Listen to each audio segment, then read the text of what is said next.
नानाघाट के सातवाहन शिलालेख में राजघराने की सूची में सीमुख का उल्लेख पहले राजा के रूप में किया गया था। सीमुख के बाद उसका छोटा भाई कान्हा राजा बना था।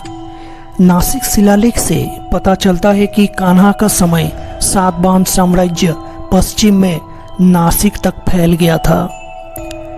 कान्हा की मृत्यु के पश्चात सातकर्णी प्रथम, जो सीमुख का पुत्र था, सातवाहन वंश की बागडोर संभाली।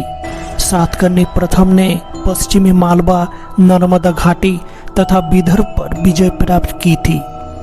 सातकर्णी के बाद कई राजाओं ने शासन किया, लेकिन साम्राज्य को पहले जैसे मजबूत नहीं रख सके। सातकर्णी प्रथम के बाद लगभग एक शताब्दी का काल सातवाहनों के लिए ह्रास का काल था और इसके बाद उदय हुआ सातवाहन वंश के सबसे महान सम्राट गौतमीपुत्र सातकर्णी का। गौतमीपुत्र सातकर्णी त्रिसमुद्र तोयपीत वाहन उपाधि धारण की थी, जिससे ये पता चलता है कि उनकी साम्राज्य पूर्वी, पश्चिमी तथा दक्षिणी सागर अर्थात बंगाल की खाड़ी, अरब सागर एवं हिंद सागर तक फैला हुआ था। गौतमीपुत्र सातकर्णी का शासनकाल लगभग 106 से 130 ईस्वी का माना जाता है। उन्होंने कुल 24 साल तक शासन किया था। वो सातवाहन वंश के 23वें शासक थे और अपने पूर्ववर्ती सातवाहन शासकों में सबसे ज़्यादा शक्तिशाली और प्रतिभाशाली थे। उनके पिता का नाम शिव स्वाति और माता गौतमी बलश्री थे।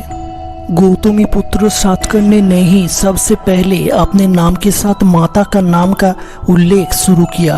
गौतमीपुत्र सातकर्णी के समय को सातवाहनों का पुनरुद्धार काल कहा गया है।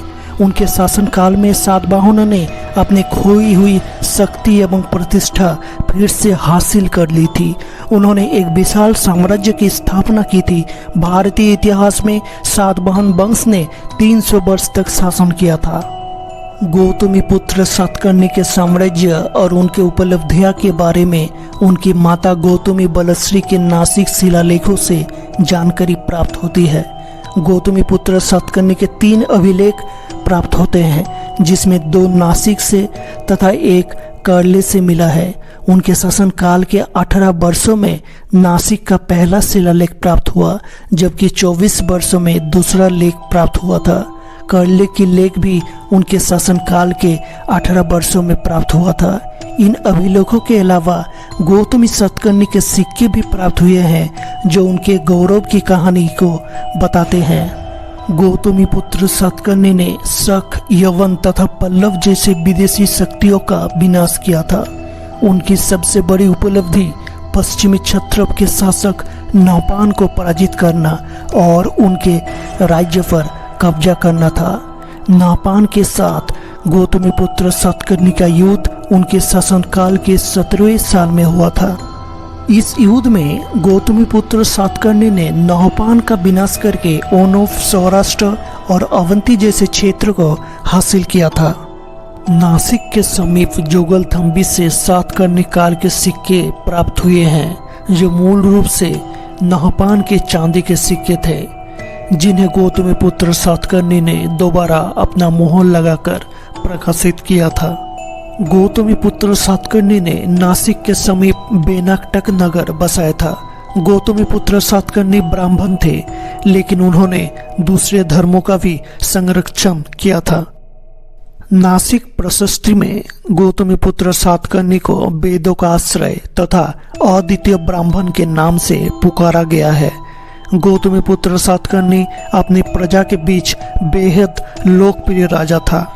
ऐसा प्रतीत होता है कि अपनी मृत्यु के कुछ समय पहले गौतमीपुत्र सातकर्णी द्वारा नौपान को हराकर जीत गए क्षेत्र उनके हाथ से निकल गया था। गौतमीपुत्र सातकर्णी से इन प्रदेशों को छीनने वाले संभवतः सितिहान जाति के ही कर्दमक वंश के शक शासक थे। इसके प्रमाण रुद्रदमन के जूनागढ़ शिलालेख से मिलता है। यह शिलालेख दर्शाता है कि नौपान से विजित गौतमीपुत्र सातकर्णी के सभी प्रदेशों को उससे रुद्रदमन ने छीन लिया था। गौतमीपुत्र सातकर्णी का उत्तराधिकारी उसके पुत्र वशिष्ठ पुत्र श्री पुलमयी बना। पुलमयी का उल्लेख बड़ी संख्या में सातवाहन शिलालेख से पता चलता है। कुछ इतिहासविदों का अनुसार रुद्रदमन द्वारा पराजित शासक गौतमीपुत्र सातकर्णी था। हालांकि कुछ इतिहासकारों का ऐसा भी मानना था कि पराजित शासक उसका पुत्र वशिष्ठ पुत्र पुलमयी था। अपनी जीतों की परिणाम स्वरूप रुद्रदमन ने पुणे और नासिक के सुदूर दक्षिणी क्षेत्रों को छोड़कर नापान के कब्जे वाले सभी पूर्व क्षेत्र को पुनर्प्राप्त कर लिया था। सातवाहन प्रभुत्व डेक्कन और अमरावती के आसपास पूर्वी मध्य भारत में अपने मूल आधार तक सीमित थे। पुलमयी की उत्तराधिकारी उनका भाई वशिष्ठ पुत्र सातकर्णी बना। उन्होंने रुद्रदमन प्रथम के बेटी से शादी करके पश्चिमी क्षत्रपों के साथ विवाह गठबंधन में प्रवेश किया था और इसके बाद यज्ञश्री सातकर्णी ने सातवाहन वंश की बागडोर संभाली। यज्ञश्री सातकर्णी ने कुछ हद तक सातवाहन शासन को पुनर्जीवित किया था। उनके सिक्कों पर जहाजों के चित्र है जो नौसैनिक और समुद्री व्यापार की सफलता की संकेत देते हैं। उनके सिक्कों के व्यापक वितरण और नासिक, कन्हेरी और गुंटूर में शिलालेखों से संकेत मिलता है कि उनका शासन दक्कन में पूर्वी और पश्चिमी दोनों हिस्सों तक फैला हुआ था। उसने पश्चिमी क्षत्रपों के खोए हुए अधिकांश क्षेत्र को पुनर्प्राप्त कर लिया था। लेकिन यज्ञश्री सातकर्णी के बाद सातवाहन साम्राज्य कई छोटे छोटे राज्यों में विभाजित हो गया था और इसी वजह से सामंती राजवंश का उदय होने लगा।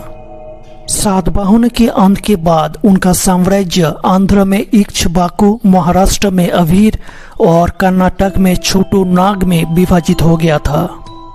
दोस्तों, ये वीडियो आप लोगों को कैसे लगा कमेंट करके जरूर बताइएगा। अगर अच्छा लगा है तो लाइक, शेयर, सब्सक्राइब करें। मिलते हैं नेक्स्ट वीडियो में। Thank you.